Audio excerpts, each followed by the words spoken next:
I heard about. I was going to ask you about that. I heard about that. Yeah. November 3rd, though, right?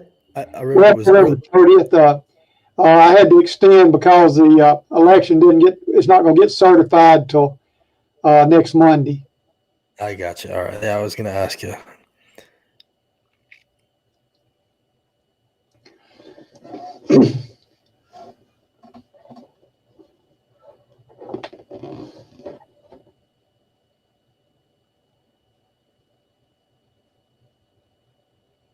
I'm going to step out of my office just a second. Okay. All right. We just went live. So whenever you're ready.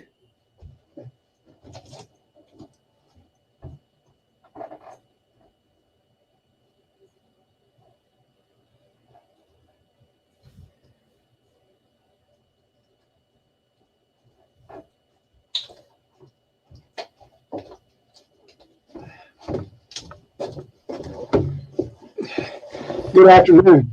All right. Come on in, everybody. Welcome back to another Tennessee Holler interview here at tnholler.com. I'm Justin Canoe, founder of The Holler. We are at the TN Holler on Twitter and Facebook. We're also all over the state, Cookeville, Memphis, Murfreesboro, Knoxville, Chattanooga, Harrogate, and the Tri-Cities, and that's all because of you. So thank you all for the support, the generosity. tnholler.com is where you can subscribe, and your small dollar monthly donations are how we've been able to grow and keep this going. So thank you so much for all that. Today we're talking to Mayor Greer over in Henry County. Just to set this up a little bit, we are currently in the midst of a global pandemic. Cases are spiking all over the place. Today we just found out this is the worst day we've ever had. 4,472 infections on a daily positive rate of 17%. 53 deaths, and we're past the 4,000 fatality threshold. A lot of people are hospitalized. Our hospitals are filling up. And of the 10 counties with the highest positivity rate, there is only one county that has a mask mandate in place, and that is Henry County. And that's why we're talking to Henry County Mayor Greer today. Mayor Greer, how are you, sir? I'm doing fine, Justin. Glad to be here today. Yeah, thank you. So I guess first of all, let me just ask what's the state of affairs there in Henry County? How is it going? Does it feel like things are getting worse, better, staying the same? What's going on there right now?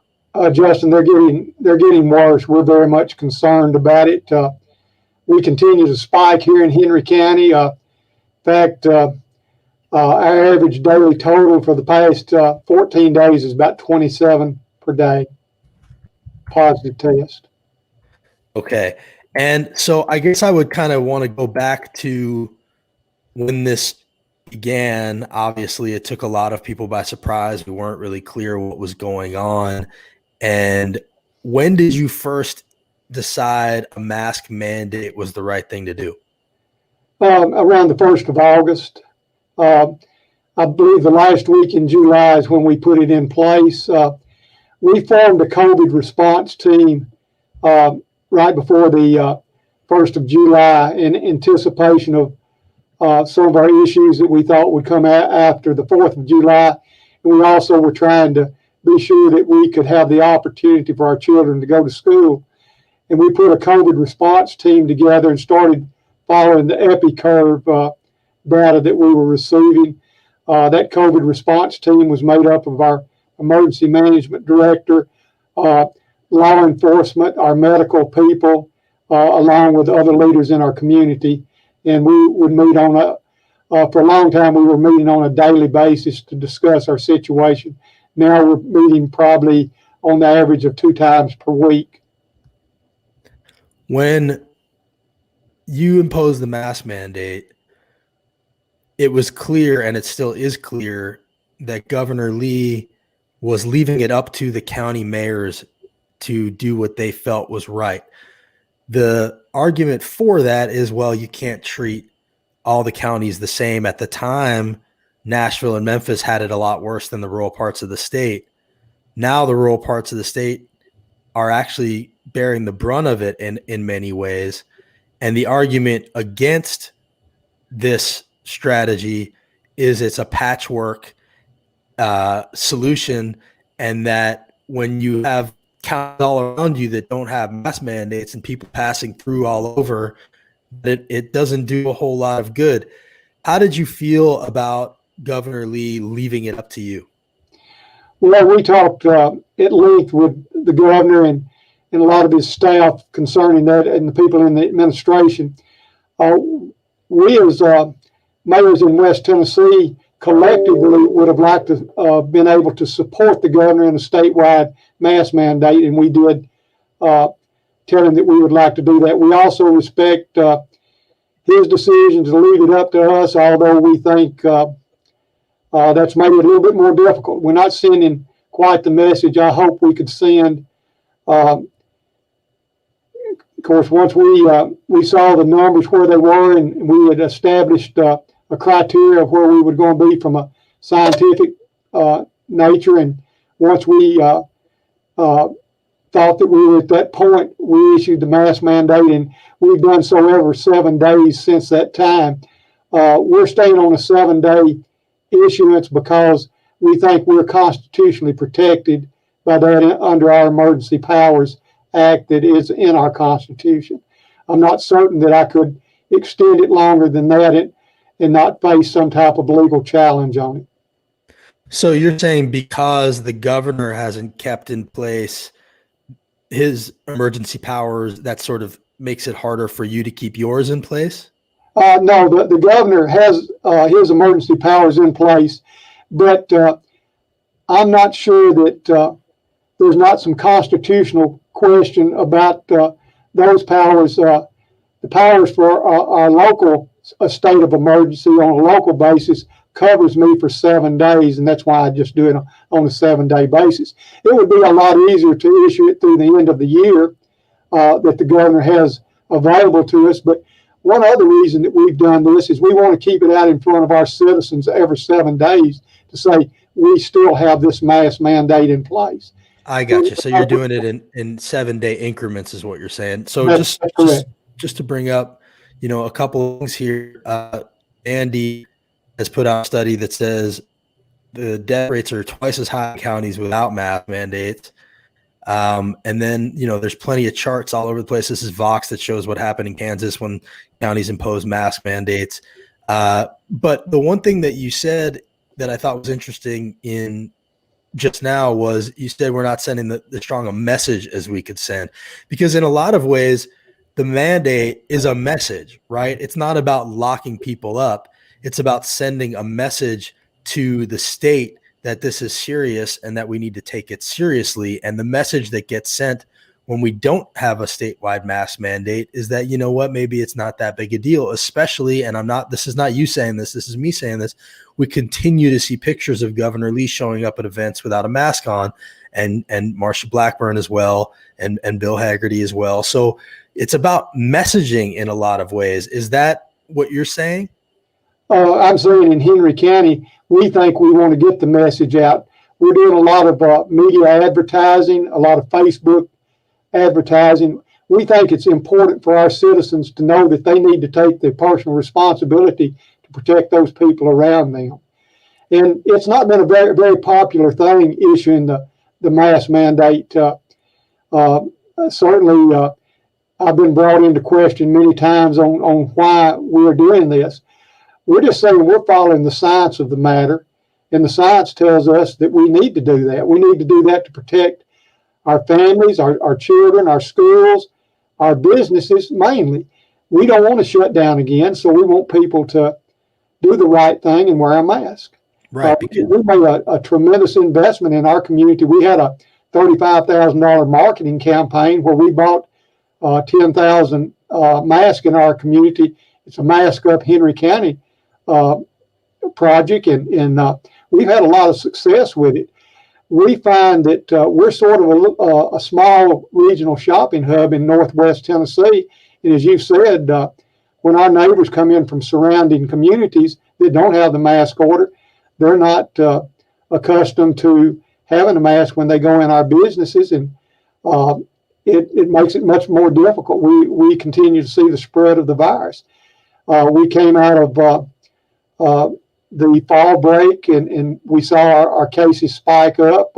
We're coming out into early Christmas season, and we're seeing a lot of people in our community, and those people not wearing masks have the opportunity to spread germs to the rest of us. And of course, what we wear masks for is to keep from spreading the germs to them. What was the reception like when you imposed the mask mandate? I know you said that that it hasn't been that popular. Have people been following it, obeying it, even despite the fact that some of them are against it, or has it been, a loud out backlash and protest? No, we've not had a lot of protests. There's some concern of stepping on personal liberties, as you hear often. I think the message that was sent across our whole nation was, this is not a big deal. We're going to have an election. It's going to go away. It's only here politically, and that's just not true. It's not true. This is a real threat to our life, and it's a real threat to our community. It's a real threat to our nation, and we've got to do something about it. Do you know anybody that has passed away from COVID? Yes, I do. And do you feel like when that happens and it hits home for people, it becomes personal, that's when they start to really understand that this is a real thing? Yes, once somebody sees the real face of COVID, it becomes personal to them. My former assistant's son has been on a ventilator for 40 days. And just the picture of that young man being on a ventilator and that face, it brings it home and makes it real to those of us that know that person. Mayor Greer, I know you're getting ready to retire here, and I don't know who is stepping in. What do you think their approach will be, and do you think it'll be more of the same, or will there be a different approach? I feel the incoming mayor feels the same about this virus as I do. I think he will do what he can to protect our community. Okay. And I would just ask, and you can feel free. I mean, I feel like you're retiring, so you should be free to speak your mind on this. But, what do you feel about Governor Lee's performance throughout all this? Well, I think I had the opportunity to sit on the economic recovery group. I think they've been very proactive in a lot of areas. I'm not sure that I'm in total agreement for us not to have a statewide mandate. I would be glad to stand right beside the governor and support anything that he wanted to do for our whole state to become under a mask mandate. And I think many other mayors would do the same thing. I do respect his right to have the view that he has, that he thinks it's more effective coming from a local person. But I'm not sure that we couldn't send a stronger message if we all stood together on this. Well, isn't part of it too that, yes, it's nice to leave it up to the county mayors, but in the same fashion, he's also putting all the pressure on the county mayors to make that decision. If he were to make the decision at a state level, the county mayors would be able to just say, well, it wasn't me. But because he won't do that, now you as a county mayor have to make the decision and you have to handle all the backlash. And isn't he sort of punting and kicking the can down the road and passing the buck? Well, Justin, I think what he's doing is giving us the opportunity to make a statement to our people that have elected us on a local basis. I do think it would have strengthened my decision had there been a decision that even came down from our nation's capital all the way down, but that didn't happen either. So once again, we've had long discussions with people in the administration on the state level, and they certainly know my concern and how I feel. And once again, I consider the governor a friend, and I respect his right to have that view, because he truly, in his mind, has told me that he believes that it's more effective for the people that are on the ground here with the people to make this order. I just don't totally agree with that. All right. Well, you seem like quite a reasonable mayor, and I'm sure you serve the people well. just as a final thing here, do you have anything you want to say to either the people of Henry County or the rest of Tennessee about what's going on and where you think things might be going, how they can help? I would just like to tell everybody that their community needs to get a program together and follow the lead of Mask Up Henry County. This is our program. We want people to come to Henry County and feel that they're going to be safe when they come here. When they come in to our restaurants, we want our people to show that we respect them enough that we're going to wear a mask if they're thinking about coming to our community and doing business in our community and bringing tax revenues to us. So I would just tell everybody to be safe, follow the CDC guidelines, and let's get ourselves out of this pandemic that we're in. And it's going to be a tough thing to do until we all get to working together. It's not going to happen. Mayor Greer, thanks for joining us today. Appreciate it. Thanks for your service, and enjoy retirement. Hopefully we can get things normalized here in a few months. I'm looking forward to it. Thank you, sir. Thank you, Justin. All right. So that's Mayor Greer. I'll stick on here for a second if you guys have any questions or anything, but I just kind of wanted to say, he seems like a super reasonable guy.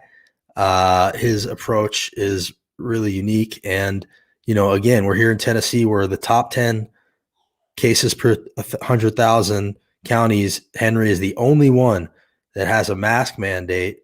And Governor Lee is walking around with no mask on at fundraisers at his house. This is Haggerty and Blackburn doing it too. Meanwhile, the whole country basically is in the red zone. And, we even had an outbreak at the Shelby County Health Department in Memphis. So, things are not going great. And a mask mandate seems like the very least that we can do. I just had an exchange on Twitter with a libertarian who was saying he believes in science, but we shouldn't wear masks at gunpoint, basically saying that laws are at gunpoint. But by that rationale, we shouldn't have any laws to begin with. We have laws for a reason, to keep people safe. This comment stuck with me from Susie Parrish. She said, people said it would not work to require catalytic converters, lower emissions on cars, ruin the restaurant business if we ban smoking in dining rooms. They said you can't force people to wear seatbelts or put babies in car seats instead of your lap. Exactly. We have a long tradition of resisting change.